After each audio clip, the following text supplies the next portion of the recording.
Writers and gentle friends, welcome to That Final Girl Life. It's your favourite final girl here, taking you through the horrors and out the other side to find out what life is really like after the movie ends. In this episode, we'll be discussing the 2009 remake of the previously banned 1972 film The Last House on the Left. Please be aware that there will be spoilers for both the original movie and the remake throughout the episode, starting now.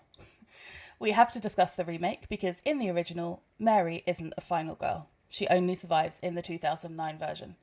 We will, however, be talking about some of the history behind the movie where it's relevant to the plot. In this episode, I'll be talking about rape, violence, rape culture, and being chased and shot. I'll also be discussing the abusive behaviour of the actors in the original movie towards Sandra Peabody, who played Mary in that one. And of course, as always, we'll be discussing symptoms of post-traumatic stress. Ready? Fire up a doobie and boogie on down to the lakeside where we'll hang out and chat about The Last House on the Left.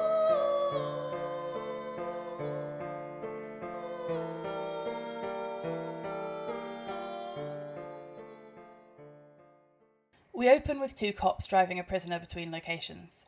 They're chatting about women on the way in a manner which shows us they're not exactly respectful. Suddenly, a van crashes into the side of the car and the prisoner they're carrying escapes with the help of his friends who, it turns out, staged the crash. And so we begin to meet our cast of characters. Krug, a violent criminal on the run, the one who escaped from the police car. Francis, his brother. Sadie, his girlfriend. And Justin, his son. That's the criminal contingent. Then we have the good guys. Parents John and Emma and their daughter Mary, who have come to their lake house for a short holiday. They're grieving the loss of Mary's brother Ben, who died a year earlier, but they're at the stage that, whilst it still hurts, they're able to have some fun, and we kind of get the sense that this trip is partly meant to help with pulling their lives back together. Mary's friend Paige lives nearby, and Mary leaves her parents to an evening on their own while she takes the car and goes to hang out with her buddy. We've already seen that Mary is a competitive swimmer and that both her parents are workaholics. Paige, on the other hand, is a pretty chill girl. She just wants to work her normal day job in a local store and smoke some weed and hang out with her friends in the evenings. Fair enough. Paige and Mary score off a guy called Justin, who takes them back to his motel room. They start smoking and messing around together, but then the door opens and in walk Krug, Francis, and Sadie. And thus the horror begins. Krug has learned that his picture is all over the papers, and this means that he can't let Paige and Mary go, so he kidnaps them. But Mary tries to escape from the car, and the entire group ends up in some woods near the lake. Paige tries to run away, but gets dragged back and stabbed to death in front of Mary, who is then raped and shot as she tries to run away. She gets to the lake, dives into the water, and begins swimming, but one of the bullets finds its target in her shoulder, and she stops. The group, triumphant, believe they've killed her, and they plan to leave, but a wild storm prevents them from driving away. They approach the nearest house, which happens to belong to Mary's parents, and take shelter inside. Mary's dad, John, offers to let them stay the night in their guest house. They accept. Whilst locking up the house once they've gone to the guest house, John hears a banging noise coming from outside, and opening the door, he finds Mary, badly injured, lying on the porch. Usefully, he's a doctor, so he's able to help her, but the lack of a car combined with the phone lines being down means that he's limited as to what he can actually do. But he manages to dig out the bullet and he cauterizes the wound, and at that point he realizes that she's also been raped. Meanwhile, Emma, Mary's mum, learns that it was the group in the guest house who did it. The parents seek revenge, and as a result of several very satisfying fight scenes, they get it. We end with Mary and her parents speeding across the lake in a boat, presumably on their way to the nearest hospital.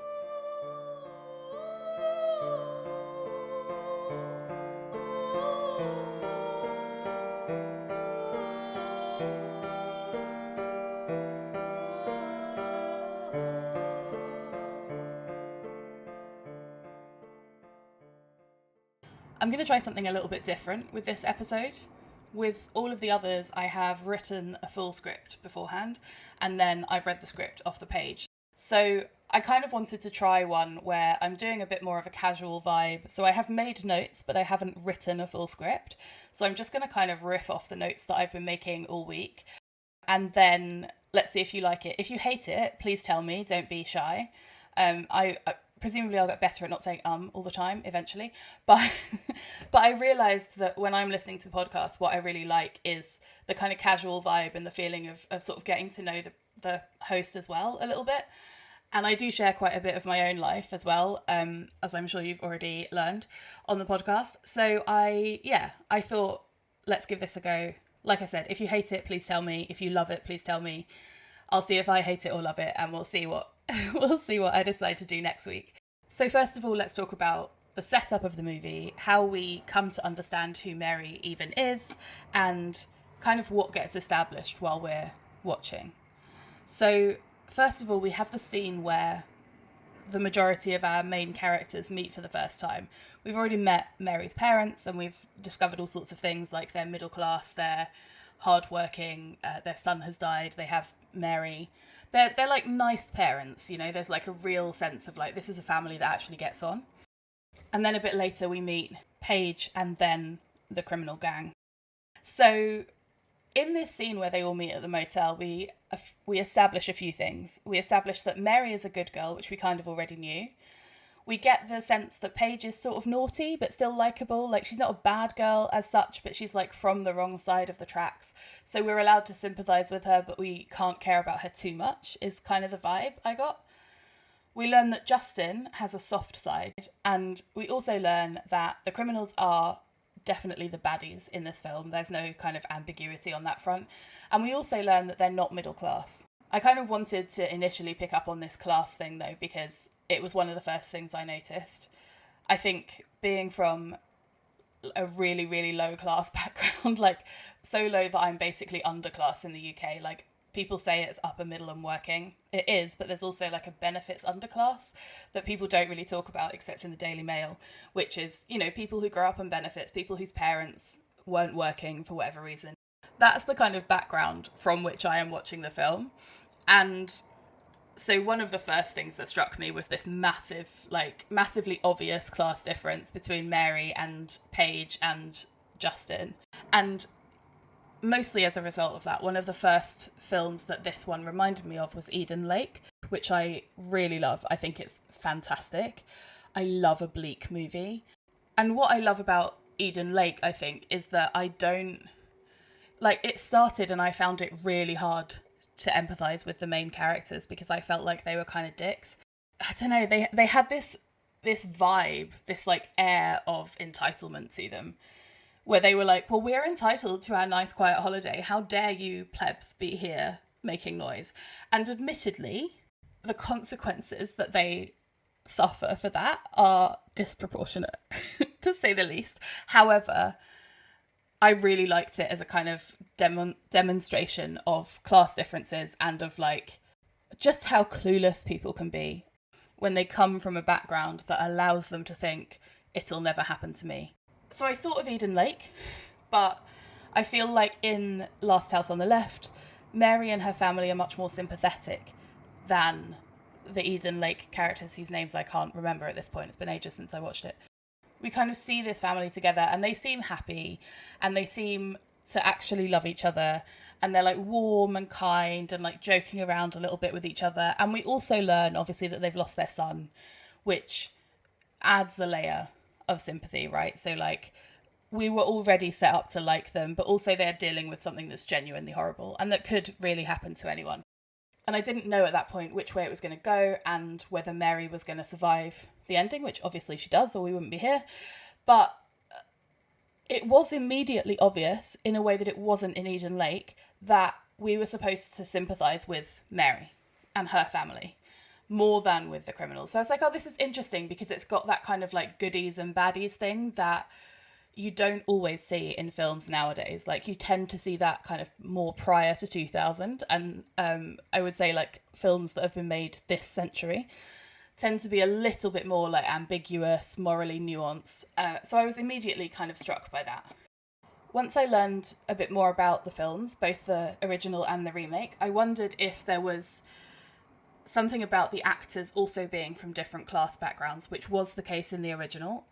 Quite interestingly, so I watched this one and then I watched the original the next day, and I always try, if I can, to go into films knowing as little as possible about them, because I find it allows me to just consume it as a piece of art or media or whatever you want to call it. So I'm not kind of clouded by anything about the background. I don't know anything about the director unless it's someone I'm familiar with already. And I'm only familiar with Wes Craven from his Scream days, really. Like, I'm not a big film person. I'm not a professional film critic. I'm a professional final girl. And so I went in knowing absolutely nothing. And as a result of that, I gave both films, I think, 6 out of 10. Because I was like, oh, these are fantastic. Like, they're quite different. And the 1972 version is very much of its time. But, like, as a piece of art, I think it's really well done. I think it's, like, pretty good. And then someone called Logan left a comment on my Letterboxd review of the original. And he was like, oh, I prefer the remake basically because in the original, the actor who played Mary, whose name is Sandra Peabody, was really mistreated by the rest of the cast, basically, but especially by David Hess, who played Krug. And I was like, oh, that's really interesting. I do like to know, like, I don't like to know it before I go in, because, like I said, I want to judge it kind of as ignorantly as possible. But I do like to know afterwards. So this guy told me this thing, and I was like, oh, that's really interesting.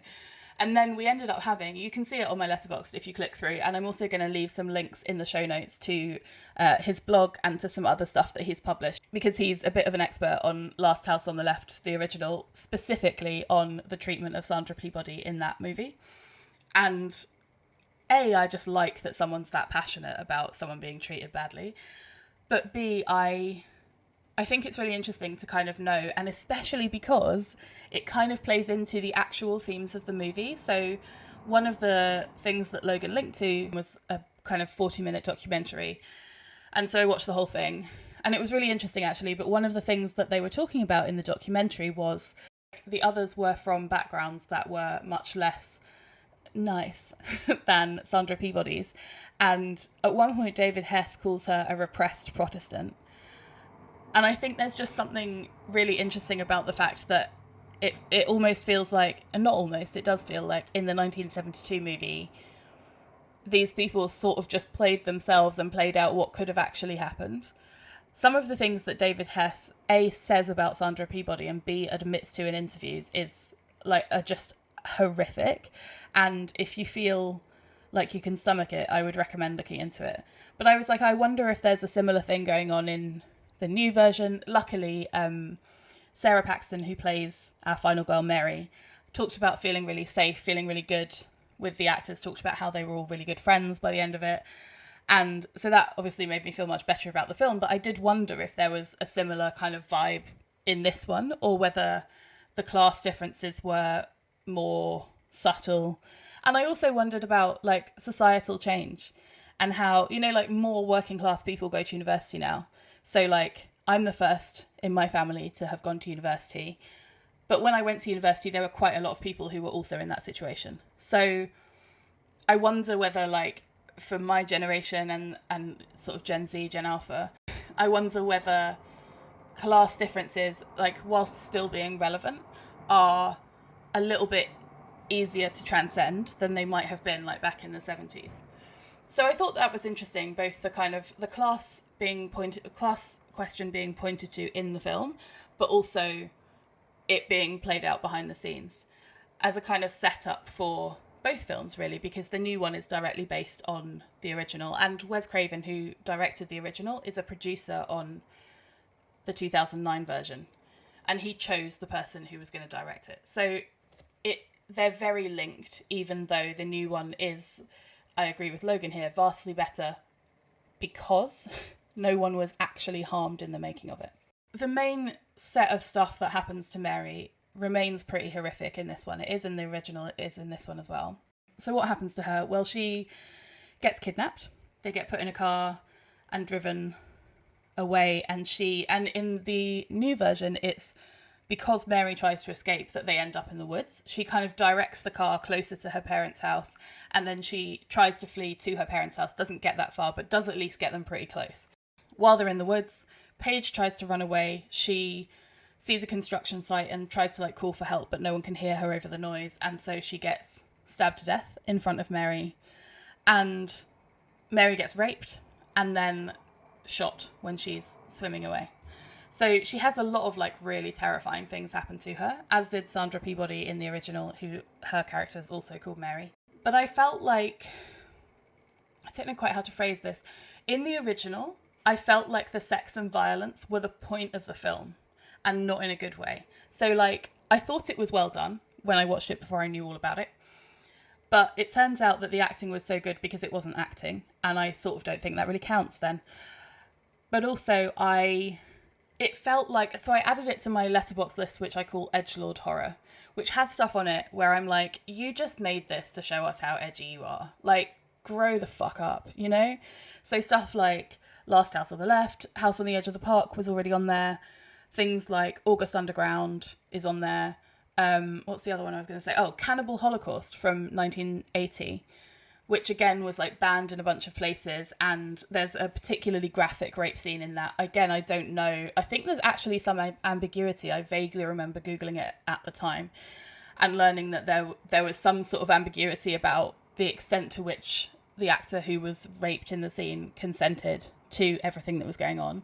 But yeah, so Cannibal Holocaust was one of those where it just felt like they were pushing the boundaries for the sake of pushing the boundaries. And Last House on the Left, the original, also felt like that. The new version does feel violent, sexually as well as in general, but I feel like there's much more of a story. We get more from Mary and her parents in terms of like who they are. There's less of a comedic element to the remake. And when I was watching the original, I was like, oh my god, the slapstick is so annoying. I'm not a slapstick person anyway. Like, I'm not a massive comedy person, honestly. I'm British, so I have a very dry, sarcastic sense of humour. And it was just really silly, a lot of it. But when I was watching it, I wrote in my notes, I wonder if it has to be this silly because the film is so hard to shoot. And actually, that is one of the things that Wes Craven said in one of the interviews I read, was like, yeah, the slapstick, we agreed that, like, if we were to remake the film, we would take it out, which obviously they did. But he was like, we kind of needed it in there. And I think that speaks to what was going on behind the scenes, in that the slapstick wasn't necessary in the remake. And you can kind of tell. I wrote in my notes, the rape scene in the remake is pretty graphic too, but the acting looks more like acting. And then I wrote, I mean that as a compliment. So like, I don't mean that the acting is wooden and pulls you away and reminds you that you're watching a film, but at no point did I feel worried about the actor in the remake, whereas I did a couple of times in the original. And I think that was part of what kind of made me a little bit like, this is very much of its time, even before Logan had left the comments that were like, oh no, it's not just of its time, it's like terrible. So there's all of this sexual violence that's going on, the rape, the stabbing, the shooting. These girls are essentially victimized in every way they possibly can be for a bit. And one of the things I found interesting about these scenes is the way that the power dynamic shifts between Mary and Paige. It kind of shifts back and forth throughout the movie until Paige unfortunately dies. So originally, when we first meet them, we kind of know that Mary has more power in society, like socially. She has more power than Paige because she's middle class, she has more opportunities, she's like on a college track, presumably, you know, she's like on her way somewhere. Paige is more like, probably has not so many opportunities open to her. But when they are in the motel room, Paige very much takes over. This is her territory now. She has more power in the town where she lives, amongst the kinds of people who live there, than Mary does, who is a little bit clueless and doesn't quite understand like exactly what she's supposed to do in these situations. So even, for example, when they go to the motel with Justin to get the weed that they have asked for, Mary waits in the car outside and Paige goes in with him. And then Mary only enters the motel room because Paige is taking ages. And she's like, what the fuck is going on? And she goes inside and she finds that Paige and, I keep forgetting his name, but Paige and Justin have like lit up and are smoking and they're having a great time. And Mary's like, oh, come on. And Paige is like, no, come join us. Like, it's really great. It's great weed. It's really fun. And so they all start like hanging out together. And then obviously Krug and the gang come back. And in that scene as well, we can really see that Paige is the one with the power out of the two girls. They're both quite powerless in that situation, but of the two of them, Paige is the one who has some idea of what she maybe should or shouldn't do, whereas Mary's just like hanging back. It's interesting as well that there is a woman in the group of criminals. So Krug's girlfriend, Sadie, is very much a solid part of the group. And there's this real thing of like, especially by the time they get back to Mary's house and the group of criminals has met the parents before the parents have realised that they are the ones who attacked Mary. And Sadie is like visibly overcome by just how beautiful the house is. She makes a comment at one point about it being really clean. And yeah, there's just this real sense of like, God, Sadie, what opportunities did you have? Like, to what extent would you ever have been able to change anything about your life? And like, probably more than she did, right? Like, I don't want to take away all responsibility from people just because they're poor. You can make the best of a situation that you have, but it does help if the situation you originally have is quite nice. And Sadie's, by all accounts, probably wasn't. There's like a sense of sadness for me, like looking at these three girls in a room together, three young women in a room together, and like in many ways there isn't really much difference between them, and yet it's like vast as well. Once they're by the lake and things are getting really hairy, Mary then once again becomes the one with the power out of her and Paige, and that is sort of because by that point they need both athleticism and intellect to escape. So like Paige faced with potential death does just panic, which makes sense. Paige like initially started thinking and then kind of like loses her shit, whereas Mary hung back, didn't really know what to do, and then has kind of gradually worked out more and more what to do. So she's the one who gets them out the car by lighting the cigarette lighter and holding it against, I think it's Sadie actually, but I could be wrong about that. But she manages to get them out of the car and into the woods, and then once they're in the woods, she sort of like nearly gets them away, and then doesn't quite manage to, but ultimately does survive. Whereas Paige is the one who like just legs it, sees a construction site, starts screaming, and isn't kind of like, there's one point where Paige is like hiding under this kind of upturned tree thing, and then she starts running again. I'm like, no, like, bitch, stay. Like, just stay where you were. Like, don't race for the nearest construction site. Also, there's a part of me that grew up, like Sadie grew up, is going, why the fuck are you running towards a construction site? They'll be like, oh, is a rape going on? Let's join in. Not because they're construction workers, just because they're men. I'm being a misandrist. I'm not being classist. Anyway, so like, I think it's interesting though to think about this power dynamic between Mary and Paige and how it kind of shifts back and forth based on which situation they're in. But ultimately, Mary has the power most of the time out of the two of them because she is the one who's just had the power throughout her life. I felt like the female characters in the remake were closer to being actual people, even though when I first started watching the remake, I wrote, what was the first scene that made me think this? Let me find it. Oh, the rape scene, of course. Yeah, I wrote, during the rape scene, I thought, oh, this was definitely directed by a man. And then, again, I wrote that for the bedroom fight scene, specifically between Sadie and John. I was like, yeah, a man wrote this because this is kind of hot. And, like, I'm not complaining because I'm a lesbian.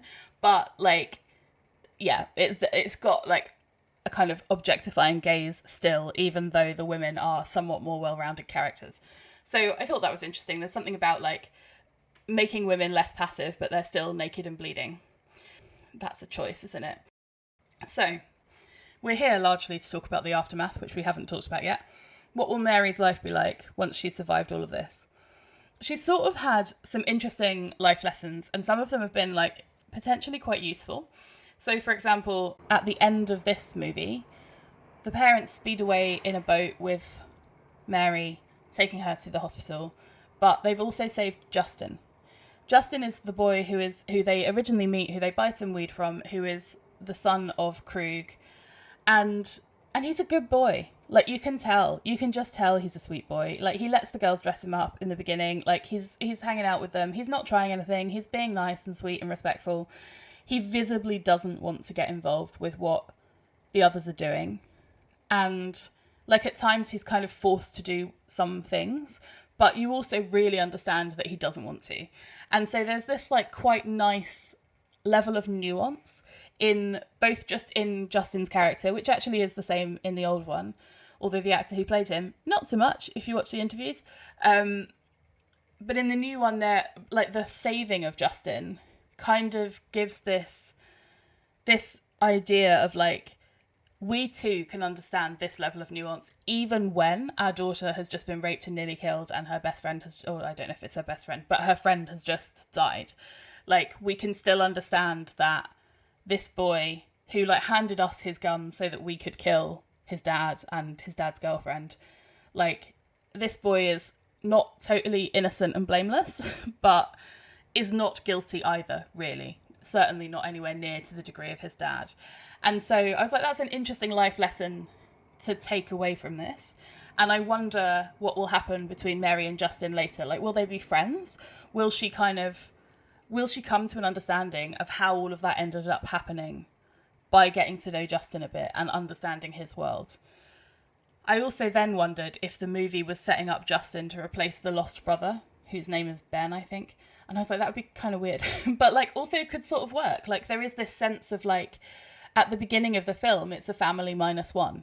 And at the end of the film, they've got a boy back to replace their boy. And I was like, is there something about, like, is there something metaphorical going on here as well? You know, like, this idea of you go through something absolutely terrible, devastating, horrific as a family, but you come out the other end, and although you're complete in a different way and it'll never be the same, you can sort of get back to something aligned with where you were before.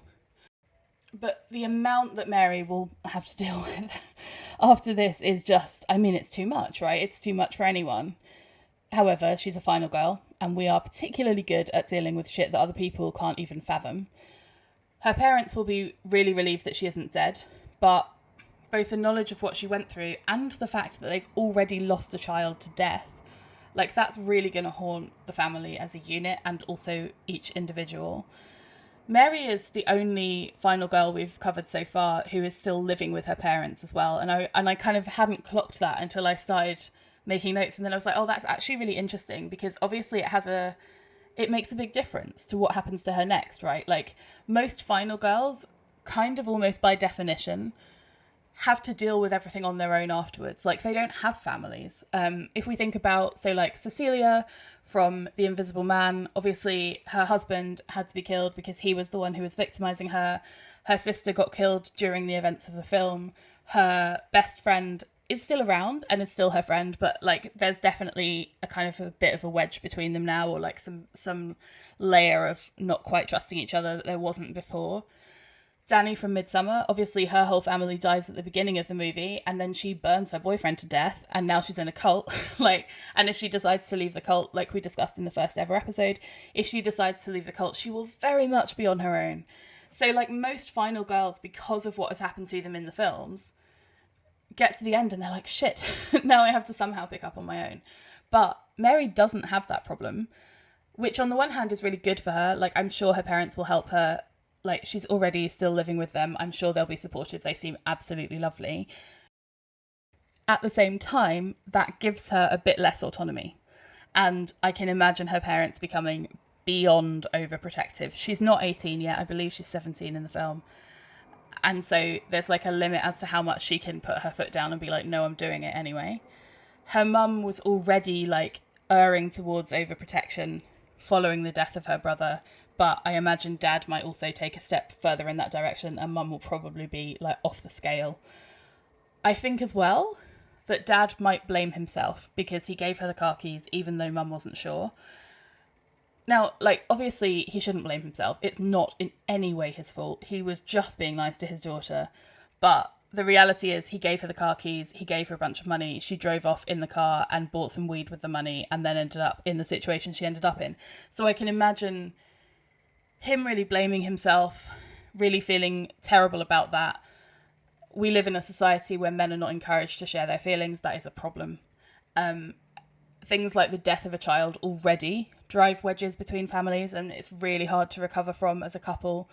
Obviously, they still had Mary. Something about the family unit was very protective in that sense, managed to keep them together. But now that Mary's, like, they haven't lost her to death, but they've definitely lost the child her, you know?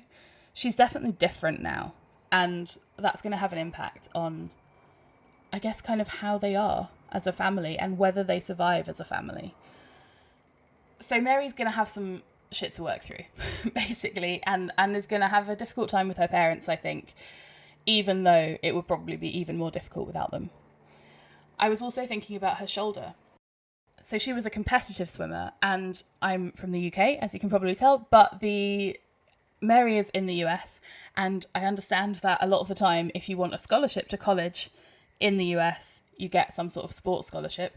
I kind of get the vibe that she's probably pretty academic as well, but I did wonder whether this is going to put some kind of financial strain on the family. College is notoriously expensive in the US, and if she had been relying on at least a partial scholarship because of swimming, and then she can't get that, and her parents have to pay, and they have to, like, I don't know, remortgage the house while they're also having to sort out all of the shit that happened. So the lake house that they were staying in is, like, destroyed in the fighting. There's one point where John gets pushed through the banister and, like, the whole thing just, like, collapses.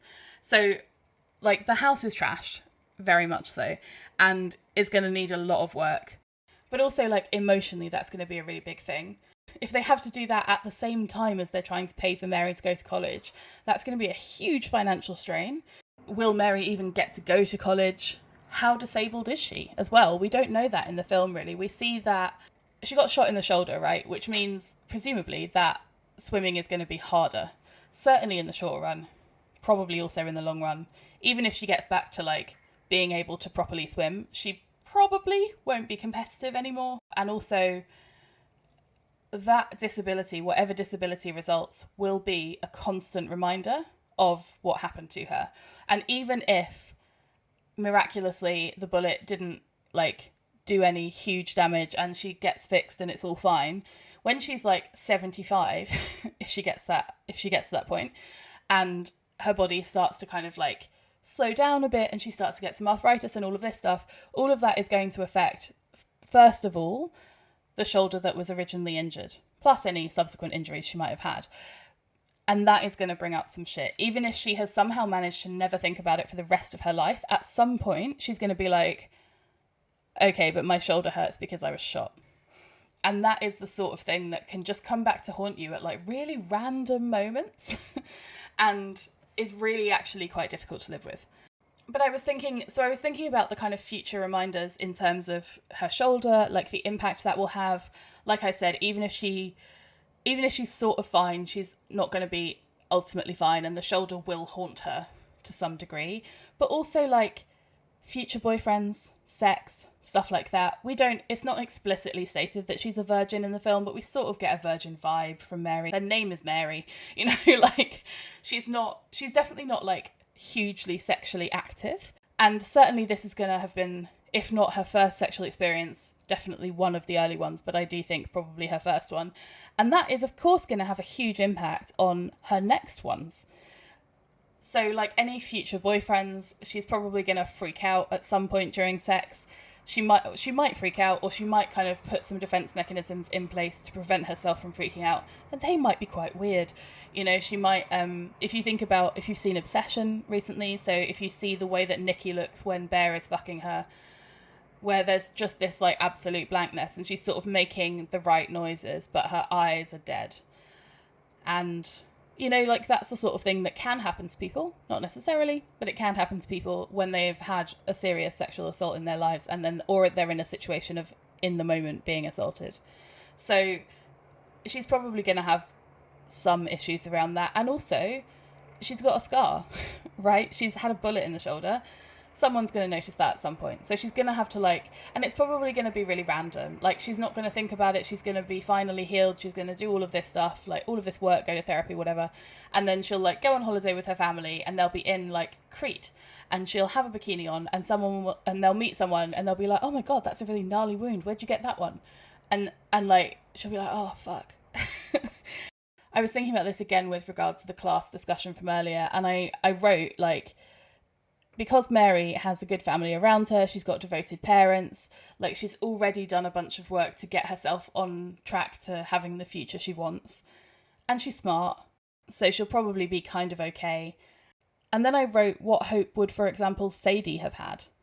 And I thought it's interesting because I think Sadie's smart as well. Like, Sadie is for sure socially smart, but like, smart can only take you so far, right? You can be as smart as you want, but if you can't get out of the situation you are in, then the best you can do is make the best of it, which I think is what Sadie was doing. One of the things that therapists tend to ask up front is something around like support networks. Like, who do you have in your life who supports you? What do you have in your life that supports you? Because it's one of the biggest indicators of whether someone will turn out to be okay. Sadie, like, as far as we can tell, has no family, and her friends are Krug and the gang. Like, what the fuck is she going to do? You know? How is she going to get out of that? Whereas Mary has her family and she has friends. You know, like, she's got enough around her to catch her if she needs to fall. And that makes a really big difference. So, let's talk about the behind-the-scenes issues. I was really interested in learning about this. The remake, as far as I can tell, had no more issues than any film does. Sara Paxton has spoken. I've just realised that they have the same initials. Sandra Peabody and Sara Paxton. How weird. But Sara Paxton has, you know, said that she felt safe. She has specifically used that word. She said that she got on really well with the rest of the cast, that it felt really good, that she was nervous initially because it was like the shoot was taking place really far away from where she lived, and she was like, oh, I'm not going to know anyone, I'm going to be like out there on my own doing this like really intense emotional scene. But actually it was fine, and it was fine because of the people around her. Whereas Sandra Peabody did not have that experience. I learned so many interesting things about the original. Like I said, please check out Logan's blog. I will put a link in the show notes because it has so much information specifically about Sandra's treatment. But so I learned, and this is one of the reasons why I ended up on my edgelord horror list, because like I said, when I first watched it, when I knew absolutely nothing about it, I was like, very much of its time, quite uncomfortable, kind of worried about the actors, but ultimately, good film. Then I learned about the behaviour backstage, and I was like, holy fuck. And then I learned that it was originally going to be a hardcore porn movie. And not only that, but its original title was Sex Crime of the Century. So, like, that is the place that Wes Craven is coming from when he decides to make Last House on the Left. And it gradually gets milder and milder and milder until we get to the one that we see today, which was banned in a lot of places for being still so hardcore. So I was like, that's an interesting setup. Like, if you're originally talking about it being a sex crime and it's going to be a hardcore porn movie, and then you change it and you hire an actor, a young female actor who hasn't done any sex work and hasn't done any porn movies, and you hire her to play someone who is the victim of said sex crime, you're going to have a really nice, supportive, solid environment in order for her to be able to have anything approaching a reasonable time. And instead what you have, basically, is a bunch of violent cunts attacking a woman. And that's kind of horrible. I ended up watching a Serbian film directly after watching this, and then reading a bunch around that, because I will die on this hill. I like a Serbian film. I think it is a good movie. I know it's really hardcore. I know there are scenes that people find impossible to watch, but I think it actually has some interesting and useful things to say. And when I rewatched it yesterday, I was like, this is actually less horrific than I remember it being. Have I just become more inured? I wonder, actually, I think I might have seen a cut version yesterday, because there are definitely a couple of things that I remember seeing that weren't in there. But anyway, but when I was watching a Serbian film, I was like, yes, it is easy to watch this and see some of the themes that are coming out that are like critiques on society, that are like pointing to the absurdism that is at the base of humans and society, and what we pretend to be like and what we're actually like, and the things that we're willing to do. Like, there's so much that you can read into a Serbian film.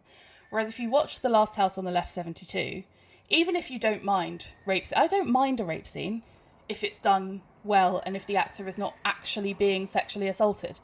Like, if you watch Last House on the Left 72, even if you don't mind a rape scene and you're not particularly bothered by violence and guts and gore and all of that shit, there's not really much to read into it other than we're just trying to rape someone. Yes, there's a class thing. Yes, Mary is middle class and the others aren't. But even that is not played out as obviously as it is in the 2009 one. So there is less of a like... There's more of a vibe of like Mary's stuck up, actually, than anything. Which is the feeling that the actors report, some of the other actors, I don't want to paint them all the same, but some of the other actors report having had about Mary when they were doing the filming. And so I'm just going to talk about some of these things because they made me so fucking furious. And I hope that now, if the 2009 version had been for Sarah what the 72 one was for Sandra, I really hope that whoever the actor was would have been cancelled. And that we would have done all of the woke shit that the right wing get angry with us about, because that's what it's for. It's to like try to stop people getting harmed and assaulted and seriously hurt. There's a few interesting documentaries that I have linked to in the show notes. There's a Reddit thread as well, which quotes from the DVD commentary. So like David Hess in one of his interviews begins by saying that he's never harmed anyone. And then he goes on to talk about how he treated Sandra. In his own words, it's horrific. You know, like he doesn't think it's horrific, but the things he says are horrific. So he says, I held character with her for 4 weeks until she wanted to run away. Actually, she did run away the night before. She like left and was like walking down the road trying to get home. And the guy who played Weasel like went and found her and was like, oh no, it'll be okay. Don't worry, come back. And it wasn't okay. But she did go back. And I was like, okay, but you've just said that you held character with her. If you are holding character for 4 weeks on and off screen as a murdering rapist, I'm sorry, does it not count as assault if there's a camera running? Or if you're like in the process of shooting a film even when the cameras aren't rolling? So he literally says in the interview, and you can watch this by clicking on the link in the show notes, he says, and I quote, I said to her, I will put my fucking dick in your cunt if you don't do this right. I swear to God, I will fuck the living shit out of you, I told her. And now watch what goes on here. Now watch her face, because I ripped her pants off. Look at the reaction on that. Let's just take a moment for that, shall we? Is that one professional speaking to another professional?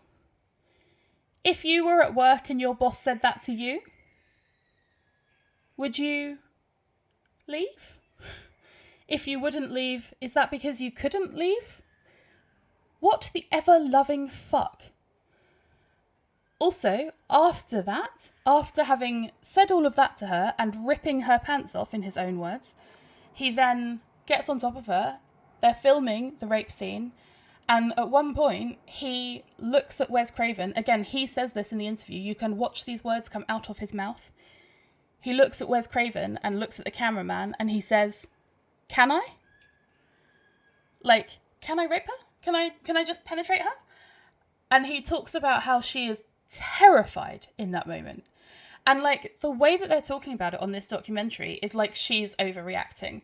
And like, it's one of those things where I look at it and I'm like, holy shit, there are people who say that feminism is no longer needed, that it's come too far, that blah, blah, blah, it wasn't that bad to begin with. And then you hear stuff like this. Like, not only hear about it happening, which is bad enough, but you watch people say these things on camera, knowing, A, that they'll get away with it, that there won't be any consequences, and B, that there are people out there going like, yeah, you should be able to do that, yeah. I think it's interesting because, like, if we compare, for example, Last House on the Left 72 with a Serbian film has scenes in it that I completely understand people don't want to watch. I totally get why people don't want it on in their cinemas. Fine. Like, I have no problem with not showing things that people find offensive. I also actually have no problem with people watching things that other people find offensive if they don't personally find it offensive. I like a Serbian film. Like I said, I think it's brilliant. But I like it, and then I checked that those things weren't happening. The first time I watched it, like I said, I go into films knowing as little as possible. I'd heard that a Serbian film was really disturbing, but that was all I'd heard. I think I'd heard that it was sexually violent, actually, but I didn't know about the children, which gives you some indication. But like after I had watched the film, I was like, in fact, I might have even paused it because it was kids. I can't remember. But like at some point, I made sure that what was happening in the film, A, was not real, because it is very realistic at times, and B, that the actors didn't report anything being too much for them. And they do talk about it being a difficult film to shoot. So does Sara Paxton in Last House on the Left 2009. But of course it is. It's really horrific subject matter. But they also talk about, like, being a team, shooting it really well. Now, could they be lying? Absolutely. Could they be covering up? Absolutely. You can only go on the information you have. But the way that the 72 version of Last House on the Left is spoken about is so, so disgusting. And I think I genuinely don't understand why people don't see a difference between something like Last House on the Left 72 and something like a Serbian film, and why they'll go, oh, I don't know how you can watch a Serbian film. I'm like, because it's fake. Now that I know what I know about Last House on the Left 72, I don't think I will ever be able to rewatch it. I don't think I'll want to, because I don't want to see a woman actually get sexually assaulted. Arguably, I should Google films beforehand. Maybe that's something I need to think about. I think we all need to have these conversations, and I think that's one of the reasons why I personally think that it's fine to censor things, in the sense of, like, I'm not going to put it on in the cinema, but I also think I don't want to, like, prevent people from saying what they want to say. I do think we should deplatform people. I don't think that we should restrict free speech to the extent of, like, throwing people in prison because they made something we don't like. I do think David Hess maybe should have gone to prison, actually, because he did sexually assault an actor on screen and talk about it afterwards. Like, that is a crime, you know? Making a Serbian film isn't a crime. Why? Because it's fake. Because it's acting. Because they're prosthetics. And I, like, it genuinely drives me a bit crazy that people don't get this. Tell me what you think. Like, tell me if you think that I'm insane. If you're like, no, of course it's exactly the same thing, whether it's acting or not. Like, what am I not getting here? Anyway. So yeah, I thought it was interesting to, like, compare the two, the original and the remake. The remake has much less of a vibe of, like, edgelord horror. Also, I will note that I made some reference to this earlier on, unless I've cut it, but I would note that Hess has played very similar parts in other movies, so House on the Edge of the Park in particular, and Pods Mackenzie on Reddit, in a Reddit thread that I will link to, points out, this is a quote from Pods Mackenzie, but I fully am behind this, says, deranged rapist seems to be his sweet spot, and I was like, yeah. Yeah, I then wrote, I wonder how the female actors were treated in House on the Edge of the Park. And then I thought, you know what? I don't want to know.